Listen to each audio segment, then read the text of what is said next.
Новиков бул экономика министри.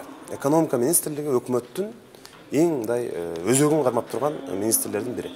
Бул улуттук экономиканы көтөрүш керек. Мисалы, Новиков менен биз депутаттар менен кошо аймактарга чыгып калса, ат башыга же чоң алайга барып калса, Новиков элдин берген суроо талабын алып кантип түшүнөт? Жага котормочу жалдаш керекпи? Котормочуга дагы айлык төлөш керекпи? Булардын эмне үчүн 300 канча миллиондогон миңдеген сом, мисалы, жылдык бюджети. Ага өзүнчө айлык төлөп берип, кыргыз тили боюнча бул эми уят. Биринчи кезекте өкмөт уялыш керек. Ушундай министрлер менен иштеп аткандан. Экинчи кезекте Новиков өзү уялыш керек. Кантип ал эгер өзү иштеп аткан мамлекетинде өзү иштеп аткан, ал Кыргызстандын жараны, ал башка өлкөнүн жараны эмес. Ошондой болуп туруп, кыргыз тилине дагы мамлекеттен кошумча акча алып үйрөнөм дегени бул туура эмес. Эгерде каалоо болсо, мына АКШдан, Япониядан ыктыярчылар келет, карасаңыз 6 айда кыргызча сүйлөйт. Аларда каалоо бар. Мисалы, мен кантип Орусияга же Америкага барып алып, мен кыргызча билем, мен англисче билбейм, орусча билбейм, мага мамлекеттен акча бериңер деп көрөйүнбү?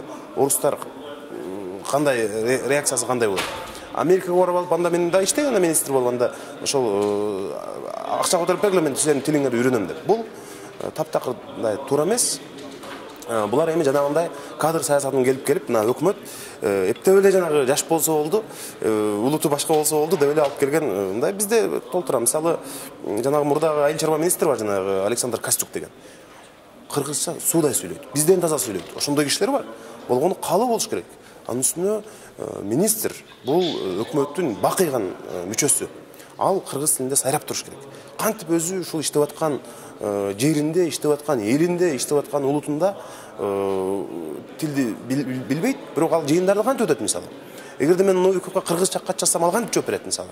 Ошон үчүн ал жок дегенде кыргыз тилин сүйлөө деңгээлинде билгени мындай дурус болмок да. Тил үйрөнүп ал деп муну биз мынчалык эркелетип, мынчалык Бапестегидей бул өтө мыкты иштеп, же Новиков жок болсо эле кыргыз экономикасы кыйрап калабы? Мындай карап жок дегенде министрдин орун басары кылып таптап келбей